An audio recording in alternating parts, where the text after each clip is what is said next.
Les urnes ont donc livré leur verdict en Iran. Massoud Pezeshkian est donc élu président de la République islamique. Il était opposé, je vous le disais en titre, au second tour à l'ultra-conservateur Saïd Jalili.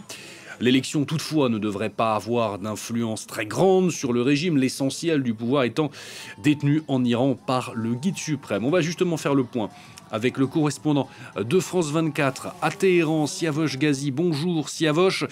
Siavosh est donc officiel, Massoud Pezeshkian est donc élu président de la République islamique.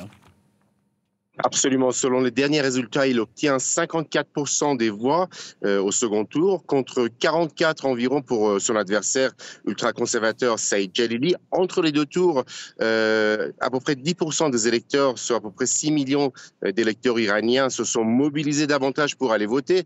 Donc on a une participation de 50%.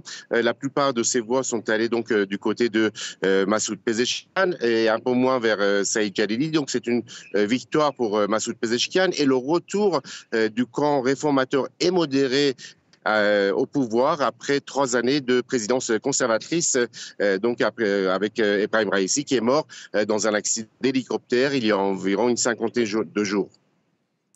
Siavosh, je le disais, l'élection du président en Iran, le président a assez peu de pouvoir finalement en Iran. Qu'est-ce que va changer vraiment l'élection de ce réformateur donc à la tête de la présidence ? Alors, sa tâche est difficile puisque d'une part, il y a 50% seulement 50% de participation. Donc, il y a beaucoup de gens qui sont toujours des déçus ou des abstentionnistes qui ont refusé d'aller voter malgré la campagne très forte des réformateurs pour essayer de mobiliser cet électorat déçu. Ensuite, Pezeshkian a promis, par exemple, un assouplissement des règles sur le port du voile ou encore sur tout ce qui est réseaux sociaux, par exemple Twitter ou le réseau X qui est donc officiellement interdit en Iran. Mais sa tâche est difficile puisque les autres organes du pouvoir sont contrôlés par les conservateurs, notamment le Parlement qui vient d'être élu il y a 3 mois et qui est contrôlé par les conservateurs. Donc, pour choisir ses ministres, il aura une tâche difficile. Ensuite, sur le plan extérieur, sa tâche paraît également difficile puisque il y a la perspective d'une éventuelle élection de Donald Trump aux États-Unis et Donald Trump qui est sorti de l'accord nucléaire entre l'Iran et les grandes puissances en 2018 et a imposé des sanctions très dures contre l'Iran.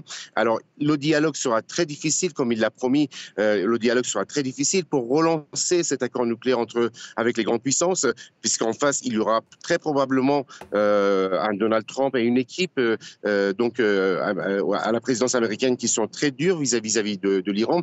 Ensuite, il y a aussi toute la politique de l'Iran dans la région, le soutien au Hamas et au Hezbollah libanais, mais cela ne se décide pas au niveau du président, ça se décide ailleurs, au niveau du guide suprême ou encore des gardiens de la révolution. Donc c'est une tâche difficile pour le réformateur Massoud Pezeshkian. Merci beaucoup Siavosh pour toutes vos explications. Siavosh Ghazi, le correspondant de France 24 à Téhéran.